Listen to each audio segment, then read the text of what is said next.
आज से ठीक 10 रोज बाद अपना झारखंड राज्य 23 साल का हो जाएगा।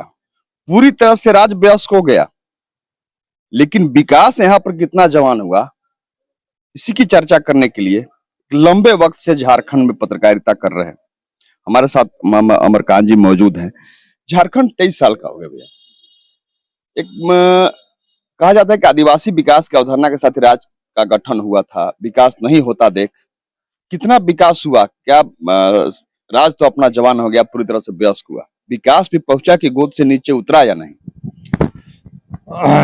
जो स्थिति पिछले 23 सालों में हम लोग झारखंड की देख रहे हैं, अगर इसका वास्तविक सच्चाई देखना हम चाहते हैं तो यहीं पास के पड़ोसी राज्य, हम अगर छत्तीसगढ़ चले जाए, उत्तराखंड चले जाए, जो एक ही दिन तीनों राज्य बने थे, तो आपको स्पष्ट दिखेगा कि हमारा झारखंड कितना पीछे है। अब इस पिछड़ेपन के कई कारण हैं जो हम देखते हैं लंबे समय से, जो पत्रकारिता में हम लोगों ने अनुभव की है। लगातार हमारे जो राजनेता हैं, जो सत्ता में बैठे हैं, वो विकास की बातें तो करते हैं, लेकिन जब भी विकास करने का मौका आता है तो फिर वो उनका व्यक्तिगत हित आड़े आने लगता है। नतीजा ये है कि जब भी कोई विकास का कार्य होता है इस प्रदेश में, तो वहां पे जो कट मनी है, जो अपना अपना फायदा है, उसके चक्कर में विकास कहीं ना कहीं पीछे छूट जाता है और बाकी सब चीजें आगे आ जाती है।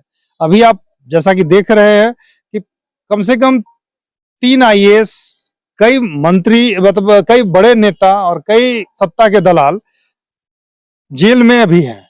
तो सवाल उठता है कि जब इतने बड़े बड़े लोग भ्रष्टाचार में लिप्त है और उसके सबूत मिलने पे जब वो उनको जेल ले जाया जा रहा है, बहुत सारे लोग जेल के बाहर, अभी बाहर में हैं, जो इंतजार कर रहे हैं कि उनको भी आज न कल जाना ही पड़ेगा बड़े घर में। तो ये एक परंपरा सी बन गई है कि सरकारी पैसे को कैसे लूटा जाए।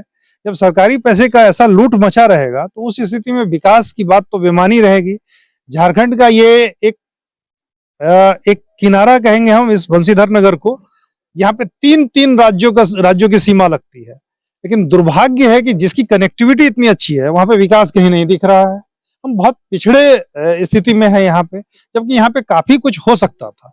लेकिन जो अब तक की सरकारें यहाँ पे रही हैं, जो नौकरशाह रहे हैं यहाँ पे, वो लगातार जनता के हित, जनता के विकास से परे हटकर वो निजी विकास, निजी हित में काम कर रहे हैं। इतना साल में गुजरा, साल हुआ 23 साल का, यहाँ पर सरकारें बदली, उसमें कोई गतिरोध नहीं आया सरकार बदलने में, लेकिन हालात कितने बदले? हालात तो सबके सामने है। स्थिति यह है कि जिन चीजों का, जो सड़क है, जो इंफ्रास्ट्रक्चर की बात हम करते हैं, शिक्षा के क्षेत्र में, स्वास्थ्य के क्षेत्र में, हम लगातार खास करके गढ़वा से खबर छापते हैं कि खटिया पर लेकर के हम मरीज को और 4-4 किलोमीटर ले जाते हैं, प्राण पखेरु उड़ जाते हैं लोगों के। तो जिस राज्य में आज भी खटिया पे हेल्थ के लिए लोगों को हॉस्पिटल ले जाने की स्थिति बनी हुई है, वहां पे आपको स्पष्ट दिखता है कि विकास कहाँ पे है। अगर यही हालात रहा और अगर लोग अभी भी इन चीजों से अपने आप को, सवाल यह है कि जनता भी जो है ना, वो शिथिल है। जब हम बंगाल में जब इन चीजों को देखते हैं, जब विकास की बात आती है, तो वहां के लोग बहुत जागरूक होकर के, मुखर होकर के सरकार की गलत नीतियों का विरोध करते हैं। लेकिन हमारे झारखंड में लगातार भ्रष्टाचार हो रहा है, बड़े कई IAS, सीनियर IAS जेल जा रहे हैं, लेकिन इसके बावजूद जनता का कहीं रिस्पॉन्स नहीं दिखता है। अगर राजनीतिक दल थोड़े बहुत अपनी राजनीति चमकाने के लिए कुछ कर लेते हैं, लेकिन आम आदमी को इन सब चीजों से फर्क नहीं पड़ता है कि हमारा पैसा आखिर फलाने मंत्री, फलाने जो है अधिकारी, उनके घर कैसे मिल रहा है। जब कहीं पे ED रेड डालती है तो करोड़ों रुपए बरामद होते हैं। ये पैसे हमारे हैं, हमारी जनता के हैं, लेकिन कहीं एक जगह पे थोक करके रखा गया है। तो जनता कहा जाता है, सत्ता पक्ष कहती है कि संवैधानिक संस्थाओं का दुरुपयोग किया जा रहा है, पहली बात। दूसरी बात की पलामू गढ़वा की खबर लगातार आप भी कवर करते रहे हैं। सुखाड़ एक ज्वलंत समस्या है, आज तक इसे लेकर कोई कंक्रीट हल नहीं निकल सका अभी तक। अभी भी पलायन यहाँ का साफ बना हुआ है, व्यवस्था लोगों की बनी हुई है। लोग इंतजार करते हैं कब धान की रोपाई शुरू हो, कब धान की कटाई शुरू हो, ताकि हम बिहार जाएं और 2 वक्त का निवाला अपने बच्चों के लिए लाएं। बिल्कुल सही कहा आपने। दरअसल हम गढ़वा में, डाल्टनगंज में, दुमका में इन समस्याओं को उठाते हैं। इससे बड़ी बात यह है कि आप राजधानी में चले जाइए, राजधानी में आप देखिए कि विकास कैसे आंसू भर रहा है। उसके पास मतलब न सड़क ठीक से है, न वहां पे इंफ्रास्ट्रक्चर की बात करते हैं, कहीं पे है, सड़कें बहुत पतली पतली है। फ्लाईओवर बनाने की बात थी, कितना फ्लाईओवर अभी तक बन पाया है?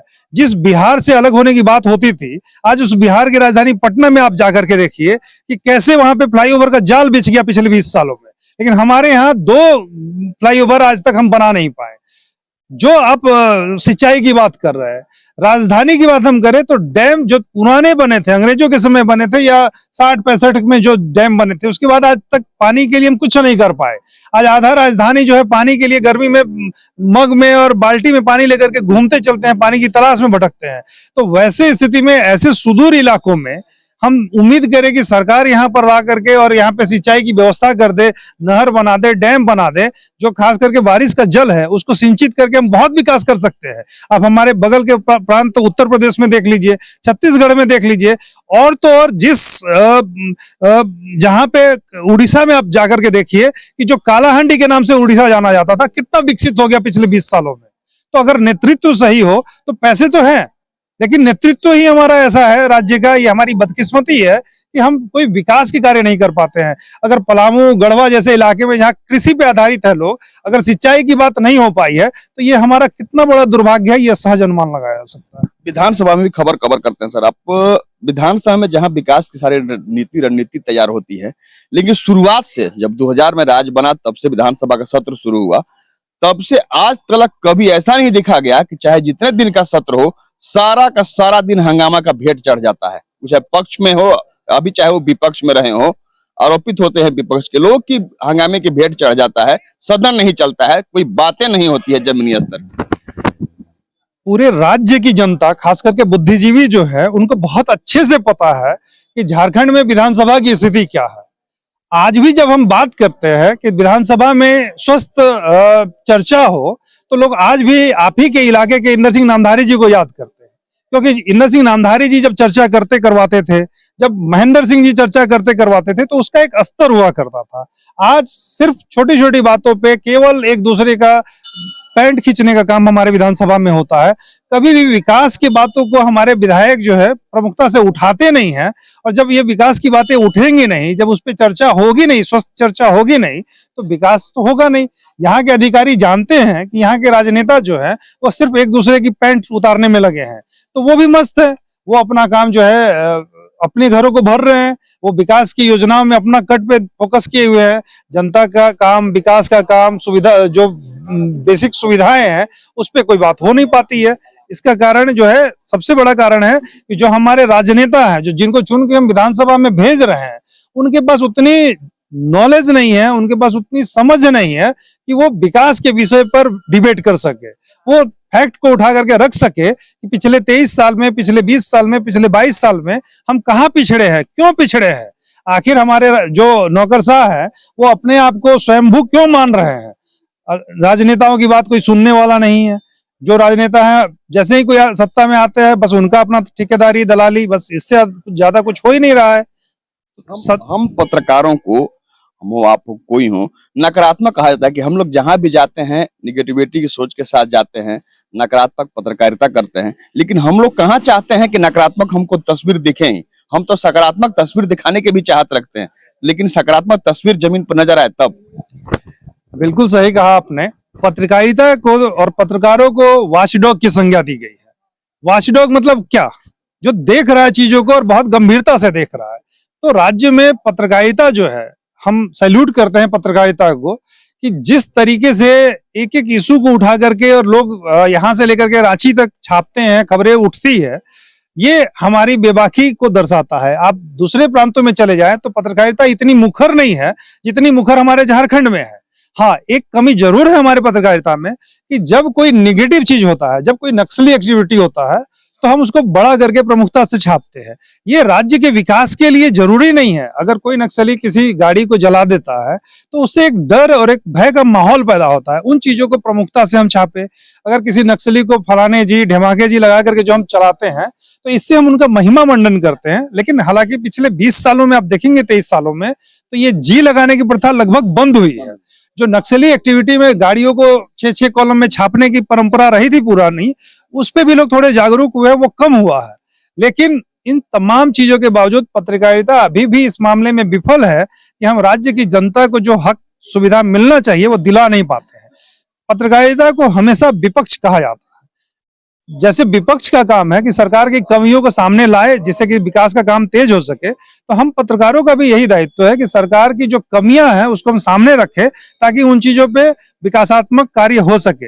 लेकिन साथ ही साथ जो राज्य में अच्छा काम हो रहा है उनको भी हमको दिखाना चाहिए, जिससे कि लोग मोटिवेट होते हैं और उनको मोटिवेट करके, और जैसे कहीं पे सपोज कि कोई प्रगतिशील किसान हमारे गढ़वा में बैठा हुआ है, कोई बहुत अच्छा काम कर रहा है, दिल्ली में 5 लाख का पैकेज छोड़ करके और आकर के खेती कर रहा है, तो ये बहुत स्वस्थ परंपरा है और उससे हमारे यहाँ के जो युवा है उनको सीख मिलेगी और उससे राज्य में विकास की गति तेज होगी। पत्रकारिता ये काम कर रही है, इसको और गति देना होगा। एक अंतिम सवाल, 15 नवंबर को स्थापना दिवस के रोज उलिहातू में प्रधानमंत्री भी आ रहे हैं, वहां पर संभवतः मंच पर मुख्यमंत्री भी मौजूद रहेंगे। क्या उम्मीद की जानी चाहिए कि इस बार एक मजबूत संकल्प लिया जाएगा कि राज्य बहुत बेहतर होगा, नए रूप में, नए स्वरूप में गढ़कर सामने आएगा?